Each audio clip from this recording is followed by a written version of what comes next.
vocês imaginem que nós estamos em 2016, com todas as possibilidades que nós temos hoje de comunicação, de atingir a pessoa do outro, de levar a informação para os outros, através dessa estrutura maravilhosa que é a rede de internet. Você imagina, portanto, o heroísmo desses companheiros e dessas companheiras no mundo todo, na humanidade toda, quando não contava com isso. Você imagina que em 1964 você tinha essa mesma estrutura de poder, midiática, empresarial, política e ainda da igreja, no caso do Brasil, a Igreja Católica completamente envolvida no golpe, nos púlpitos das igrejas, nos rádios que haviam, nas televisões que havia, nos jornais que haviam, e qual era o instrumento que o povo lutador, que a classe trabalhadora tinha, como também no passado, mas estou situando aqui 64, qual era o instrumento que se tinha? Era, no máximo, o mimeógrafo. Os mais novos aqui não sabem nem o que diabo é isso. O mimeógrafo, né, que a gente usava nas escolas para fazer as apostilhas, os nossos impressos, e aí fazia e saía distribuindo nas portas de fábrica. Então, imagina a trucidação que isso representava. Então, eu sempre que reflito sobre isso, eu me emociono e no sentido de nós, de fato, reverenciarmos esses lutadores por conta também dessa dificuldade extraordinária. Em 2002, foi o último ano que eu tenho notícia de que teve, na minha cidade, eu sou de Boa Viagem, aqui no sertão central do Ceará, que teve invasão de trabalhador atrás de comida, de uma banda de rapadura com um punhado de farinha, que os comerciantes se reuniam para evitar que o pessoal invadisse a cidade, chegasse, se reunia, fazia aquela cotazinha lá e tal, e ficava massacrando o povo, depois aquela humilhação de pedir um cabo eleitoral para se alistar nas frentes de emergência, etc, etc. Se os governos do meu partido tivessem feito só isso na vida, só isso, eu concordo, professor, se tivesse sido só isso, já deveria merecer, já era um ato revolucionário, porque de fato nós tínhamos, acabamos com essa indignidade que se fazia com o povo. Primeiro a gente tem que ter consciência que não é novo o que nós estamos vivendo. Não é novo, isso faz parte da história do Brasil. A classe dominante, nós não podemos desconhecer que este foi o país, o último país do mundo a acabar com a escravidão. E o que é que a elite, a burguesia nacional na época dizia sobre acabar a escravidão? Dizia que ia se acabar o país, porque ia acabar a mão de obra escrava. Lá na frente, quando foi aprovado o 13º salário, as manchetes do jornal O Globo, era uma manchete do jornal O Globo, na época que foi apoiado o 13º salário, era anunciando a tragédia nacional pela aprovação do 13º salário, que ia quebrar as empresas nacionais. E aí a gente salta um pouco aqui para essa contemporaneidade que nós estamos vivendo, um dos maiores argumentos, um dos maiores ódios que a classe média, parte dela desinformada, que só enxerga o próprio umbigo, e a classe média alta, mas sobretudo a classe média mesmo, o maior ódio que passou a ter dos nossos governos foi a legislação de reconhecimento dos direitos das empregadas domésticas. Porque empregada doméstica era um trabalho de semi-escravidão a serviço de pobre metida besta e de classe média. Que ainda diziam que fazia caridade, né?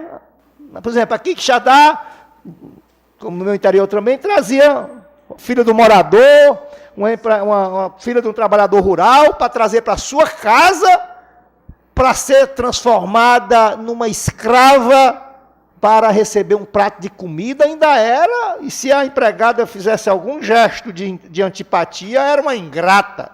Vocês ouviram muito esse tipo de discurso. Antes do Lula se falava, quem era o maior presidente da história do Brasil? Getúlio Vargas, né? Todo mundo dizia isso. Depois, Juscelino Kubitschek. E depois, quando chega o Lula, consagrado merecidamente como o maior presidente da história do Brasil em todos os tempos. Mas, coincidentemente, quais foram os governos? Não é o poder, porque a gente tem que ter cuidado, né, quando nos criticam em relação às nossas deficiências, às nossas dificuldades, e elas são reais. Portanto, nós estamos vivendo, na verdade, hoje, pessoal, o 6º ou o 7º turno. Quer ver? Nós tivemos o primeiro, na campanha, toda essa manipulação. Depois tivemos o primeiro turno da eleição, ganhamos. Tivemos o segundo turno, ganhamos. Aí veio o terceiro turno da eleição, que foi a impugnação que o PSDB fez do resultado das urnas, insinuando fraude nas urnas eletrônicas.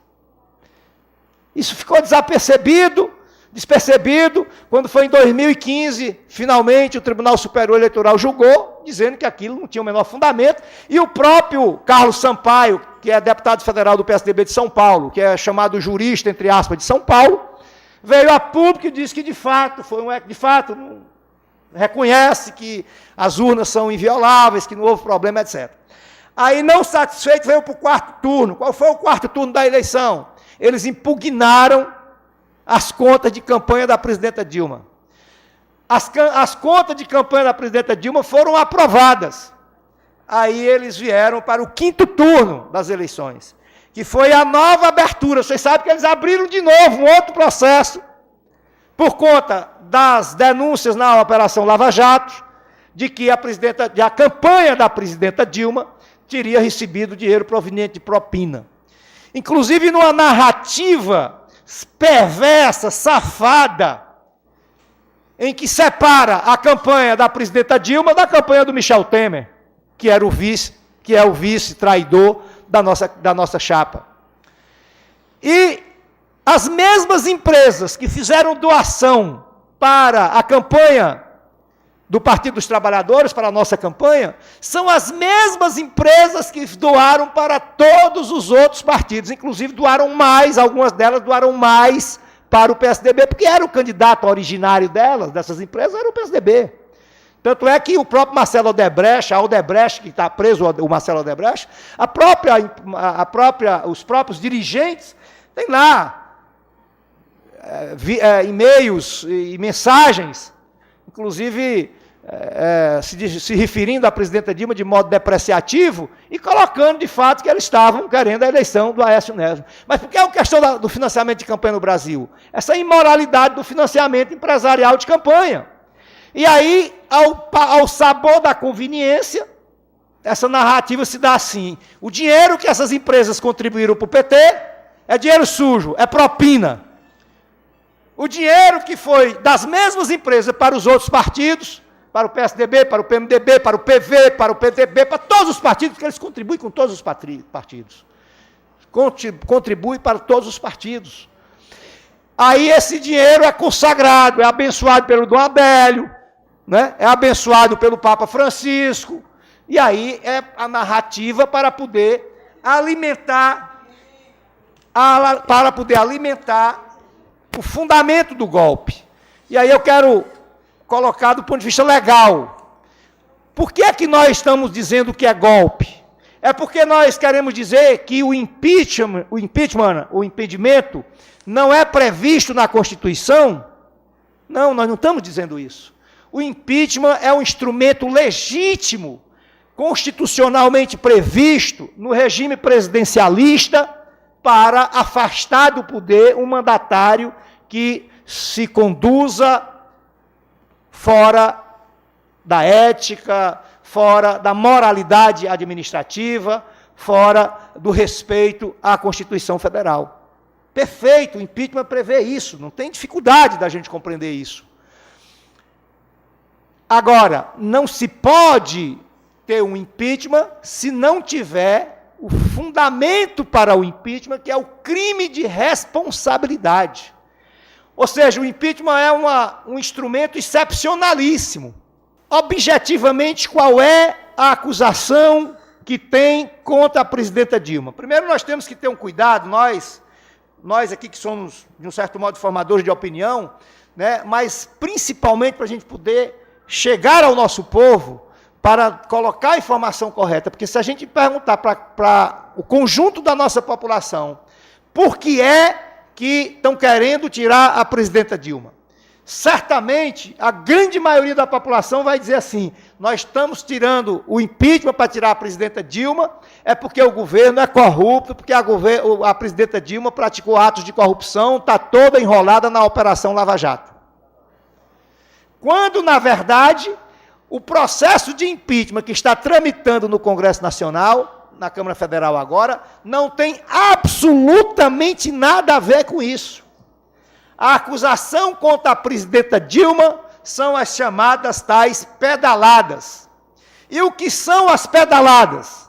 As pedaladas que são praticadas não apenas no governo federal, mas em quase todos os governos estaduais, que são praticadas nos governos municipais e que não se traduzem em atos de corrupção. E, mais ainda, a gravidade aí, a gente entender o complô político, midiático, judicial, para derrubar o governo de verniz popular, de verniz de esquerda. Nós não temos nenhum governo de esquerda, nem o presidente Lula fez um governo de esquerda. Nós avançamos muito, né? Mas é porque a elite conservadora, ela sabe dar o golpe na hora certa. Alguém disse assim: mas Deodato, não é verdade que o PT, quando foi para o poder, formou no governo a mesma base parlamentar que era o governo do Sarney, que era o governo do Fernando Henrique, que era o governo do Itamar Franco? Verdade, por conta do resultado da eleição. Por isso que nas eleições eu sempre digo, é desesperador. A população vota no presidente como votou no presidente Lula, maciçamente, vota na presidenta Dilma e vota num parlamento conservador que vai interditar as possibilidades de avanço na sociedade brasileira. Então, essa questão ela é fundamental a gente compreender. Pois bem, voltando para as pedaladas. Desde 2000, governo Itamar Franco, governo Fernando Henrique Cardoso, governo Lula, governo Dilma, o Tribunal de Contas da União sempre aprovou essas tais pedaladas. Sempre. No máximo recomendava que no próximo fizesse e tal e tal. E o fundamento para dizer que mesmo as pedaladas constituem crime é de sustentar que essas pedaladas significaram empréstimo feitos pelo governo com os bancos oficiais, Banco do Brasil, Caixa Econômica, BNDES, para esconder ou para escamotear uma dificuldade fiscal que o governo estava enfrentando, e eles falam só 2014, para poder exatamente situar a questão como algo feito exclusivamente para ganhar a eleição. E esse dinheiro das pedaladas foram gastos em quê? Esses dinheiros das pedaladas foram dinheiros para pagar o Bolsa Família, foram dinheiro para pagar o Seguro Safra, dinheiro para o Minha Casa Minha Vida e dinheiro para sustentar o desenvolvimento econômico no Brasil, que, aliás, foi fundamental ao longo da crise mundial de 2008, sobretudo 2008 até 2010, que foi a parte mais aguda da crise, e que foi graças a uma decisão do governo brasileiro de apostar no mercado interno, de melhorar as condições de vida da população, de colocar milhões de brasileiros tendo acesso ao consumo com a valorização do salário mínimo, por exemplo, que fez com que você movimentasse a economia. Então, tudo isso, todo esse dinheiro foi para isso. O José Eduardo Cardoso, o ministro, ele coloca um exemplo bem coloquial, que é muito, a gente compreende bem a questão. Ele diz, hoje mesmo ele estava repetindo novamente isso. Você tem uma estrada que tem lá uma placa dizendo que o sinal mostrando que a velocidade máxima é 80 km. E aí você anda a 80 km. Aí, a partir de um determinado dia, as autoridades de trânsito ou o Congresso muda a lei e diz, não, essa velocidade agora aqui, a partir de hoje, a partir do dia 15 de abril de 2016, agora só 60%. Querer considerar crime, ainda que crime pudesse ser considerado esses atos de burocracia administrativa, inclusive de contingenciamento de despesa, ainda que fosse considerado crime, ele não pode ser considerado um crime na parte que passou. Por quê? Porque a presidenta Dilma, quando utilizou esse mecanismo para atender essas necessidades da população, o Tribunal de Contas não dizia que era errado, os pareceres técnicos de toda a estrutura administrativa, são mais de 20 órgãos que dão pareceres na hora da utilização desse mecanismo, nenhum parecer foi contrário. Portanto, nem pode atribuir diretamente, ainda que crime fosse, diretamente a um ato da Presidenta da República. O trabalhador, o cidadão, sai de casa com R$100 para fazer ali uma compra. Vou botar mais, né, porque as coisas estão mais caras. Botar R$200 para fazer ali uma cestazinha básica. E aí ele botou lá, vou comprar 1 quilo de arroz, 1 quilo de farinha, vou comprar uma lata de doce, vou comprar aqui 2 iogurtes, né, porque pobre agora conhece iogurte, né? E sai para comprar isso. Carne, comprar 3 quilos de carnes. Só que no caminho ele resolve, ou vê lá uma outra que ele resolve comprar, ao invés de comprar 3 quilos de carne, ele resolveu comprar 5 quilos de carne. Então, se ele resolveu comprar 5 quilos de carne, ele vai ter que reduzir, se ele só tem 200, ele vai ter que reduzir nos outros itens alguma coisa para poder comprar os 5 quilos de carne.